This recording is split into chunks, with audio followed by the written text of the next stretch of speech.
Friends இன்றைக்கி ரசம் வந்து கொஞ்சம் டிஃப்ரெண்ட்டாக டேஸ்டியாக தேங்காய் பால் சேர்த்து நான் செஞ்சு காமிக்க போகிறேன். இது எப்படி செய்யலாங்கிறது பார்க்கலாம். ரொம்ப ஹெல்த்தியானது. வீடியோ ஸ்கிப் பண்ணாமல் ஃபுல்லாக பாருங்கள்.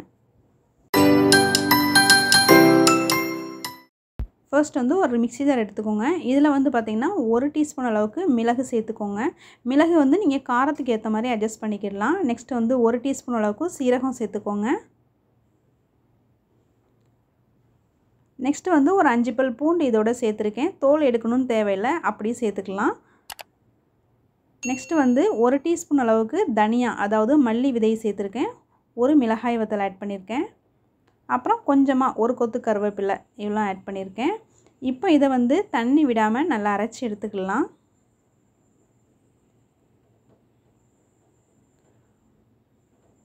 ஓகே, இப்போ ரசத்துக்கு வந்து ரசப்பொடி ரெடி பண்ணியாச்சு. இந்த மாதிரி அரைச்சி எடுத்துக்கோங்க. தண்ணிலாம் சேர்க்கணும்னு தேவையில்லை, இந்த மாதிரி அரைச்சி எடுத்துக்கோங்க.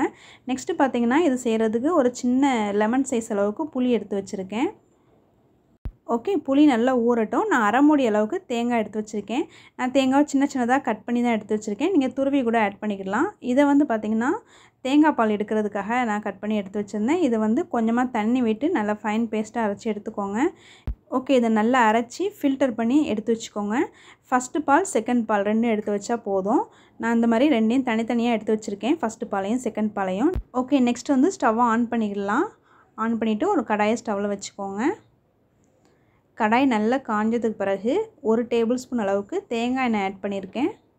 தேங்காய் எண்ணெய்க்கு பதிலாக கடலை எண்ணெய் இல்லைனா ரீஃபைண்ட் ஆயில் நல்லெண்ணெய் எது இருந்தாலும் நீங்கள் ஆட் பண்ணிக்கலாம். நான் வந்து தேங்காய் எண்ணெய் தான் ஆட் பண்ணியிருக்கேன். எண்ணெய் நல்லா காஞ்சதுக்கு பிறகு கொஞ்சமாக கடுகு ஆட் பண்ணியிருக்கேன். கடுகு நல்லா பொரியட்டும். இது பொரிஞ்சதுக்கு பிறகு மிளகாய் வத்தல் ஆட் பண்ணியிருக்கேன். நெக்ஸ்ட்டு வந்து இது கூடவே 3 சின்ன வெங்காயம் நல்லா தட்டி சேர்த்துக்கோங்க. கட் பண்ணி சேர்க்க வேண்டாம், நல்லா தட்டி நீங்கள் சேர்த்துக்கோங்க. சின்ன வெங்காயம் வேண்டாம் அப்படின்னா நீங்கள் ஸ்கிப் பண்ணிக்கிடலாம். இது கூடவே நம்ம அரைச்சி வச்சுருந்த ரசப்பொடியும் ஆட் பண்ணிவிட்டு 1 நிமிஷம் மட்டும் சிம்மில் வச்சு லேசாக வதக்கி விட்டுக்கோங்க. அந்த பச்சை ஸ்மெல்லாம் போகட்டும். நெக்ஸ்ட்டு வந்து ஒரு 1/4 டீஸ்பூனுக்கும் கம்மியாக காயப்பொடி இதோடய ஆட் பண்ணியிருக்கேன். இதையும் சிம்மில் வச்சே லேசாக வதக்கி விட்டுக்கோங்க. இப்போ வந்து கொஞ்சமாக ஒரு 1/4 டீஸ்பூன் அளவுக்கு மஞ்சள் பொடி ஆட் பண்ணியிருக்கேன். இதையும் லேசாக வதக்கி விட்டுட்டு நெக்ஸ்ட்டு வந்து நம்ம ஊற வச்சுருந்த புளியை வந்து நல்லா கரைச்சி இதோட ஆட் பண்ணிடலாம். நெக்ஸ்ட்டு வந்து நான் 2 தக்காளியை வந்து மிக்ஸி ஜாரில் லேசாக 1 பாதியமாக ஃபைன் பேஸ்ட்டாக அரைக்கக்கூடாது, 1 பாதியமாக லேசாக அரைச்சி இதோட ஆட் பண்ணுறேன். சப்போஸ் உங்களுக்கு மிக்ஸி ஜாரில் அரைக்க வேண்டாம் அப்படின்னா நீங்கள் நல்லா பழுத்த தக்காளியாக இருந்துச்சுன்னா நீங்கள் புளி தண்ணியோட நல்லா கரைச்சி இதோட ஆட் பண்ணிக்கலாம். தக்காளியும் புளியும் ஒன்று போல் மிக்ஸ் பண்ணி விட்டுக்கோங்க. மிக்ஸ் பண்ணி விட்டுட்டு இது லேசாக ஃபஸ்ட்டு கொதி வரும். அந்த ஸ்டேஜில் வந்து நம்ம 2ஆவதாக எடுத்து வச்சுருக்கோம்ல தேங்காய் பால், அதை இதோட ஆட் பண்ணிக்கலாம். இந்த குழம்பு பார்த்திங்கன்னா நீங்கள் சாப்பிட்றதுக்கு ஒரு 1/2 அன் ஹவருக்கு முன்னாடியே நீங்கள் ரெடி பண்ணி எடுத்து வச்சுக்கோங்க. நல்லா சுட சுட சாப்பிட்டுட்டு அப்போவே காலி பண்ணிடுங்க.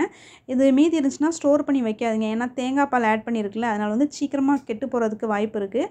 அதனால் வந்து சூடாக அப்போவே சாப்பிட்டுட்டு அப்போவே காலி பண்ணுற மாதிரி பார்த்துக்கோங்க. இந்த மாதிரி நான் கொஞ்சமாக செஞ்சு காமிச்சிருக்கேன். இதே மாதிரி நீங்களும் செஞ்சு பாருங்கள். இந்த ரசம் செய்யும் போது ஸ்டவ்வை மீடியம் ஃப்ளேமில் வச்சுட்டே செய்யுங்க. 2ஆவது தேங்காய் பால் நல்லா சூடாகி ஃபஸ்ட்டு கொதி வர்ற ஸ்டேஜில் நீங்கள் ஃபஸ்ட்டு தேங்காய் பாலை இதில் ஆட் பண்ணிக்கோங்க. ஆட் பண்ணிவிட்டு ஸ்டவ்வை வந்து மீடியம் ஃப்ளேமில் வச்சுட்டு லேசாக கொதிக்க விடுங்க. அதாவது ரொம்ப தரன்னு கொதிக்கக்கூடாது. கொஞ்சம் நுர கூட்டி வரும்ல, பபிள்ஸ் எலும்பி வரும்ல, அந்த ஸ்டேஜில் வந்து நீங்கள் ஸ்டவ்வை ஆஃப் பண்ணிக்கிடணும். ரொம்ப கொதிச்சிருச்சு அப்படின்னா எல்லாமே பிரிஞ்சு டேஸ்ட் மாறி போயிடும், கடுத்து போயிடும். ஸோ பார்த்திங்கன்னா லேசாக ஃபஸ்ட்டு கொதி வரும்போது நீங்கள் வந்து ஸ்டவ்வை ஆஃப் பண்ணிக்கோங்க. அதே சமயத்தில் உப்பும் நீங்கள் ஃபஸ்ட்டே போடக்கூடாது. 2ஆவது தேங்காய் பால் ஊற்றி சூடாகி வரும்போது நீங்கள் உப்பு சேர்த்துக்கோங்க. நான் கொஞ்சமாக கல் உப்பு ஆட் பண்ணியிருக்கேன். இப்போ ஸ்டவ்வை வந்து சிம்மில் தான் நான் வச்சுருக்கேன். சிம்மில் வச்சுட்டு ஃபைனலாக பார்த்திங்கன்னா மல்லி இலை வந்து கட் பண்ணி இதோட ஆட் பண்ணியிருக்கேன். ஆட் பண்ணிவிட்டு இது நல்லா மிக்ஸ் பண்ணி விட்டுட்டு இது வந்து லேசாக அந்த மாதிரி நுர கூட்டி வருதுல்ல, இந்த ஸ்டேஜில் வந்து நீங்கள் ஸ்டவ்வை ஆஃப் பண்ணிக்கோங்க. ஃப்ரெண்ட்ஸ், இந்த தேங்காய் பால் ரசம் பார்த்திங்கன்னா 5 நிமிஷத்துக்குள்ளே ரொம்ப ஈஸியாகவே செஞ்சிடலாம். இந்த மாதிரி நீங்கள் ஹெல்த்தியாக ரசம் செஞ்சு சாப்பிடும்போது உங்களுக்கு வயிறு சம்மந்தமாக எந்த பிரச்சனை இருந்தாலும் சரியாகும். ஏன்னா இதில் வந்து தேங்காய் பால் ஆட் பண்ணியிருக்கோம், காரம் எதுவுமே ஜாஸ்தியாக ஆட் பண்ணல.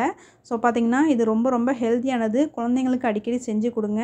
ரொம்ப ஈஸியாக இருக்கும், டக்குன்னு வேலை முடிஞ்சிடும். கண்டிப்பாக ட்ரை பண்ணி பாருங்கள் ஃப்ரெண்ட்ஸ். இதுக்கு சைட் டிஷ் பார்த்திங்கன்னா உருளைக்கிழங்கு, சேனக்கிழங்கு இந்த மாதிரி ஏதாவது வறுவல் செஞ்சு சாப்பிடுங்க. ரொம்ப அட்டகாசமாக இருக்கும்.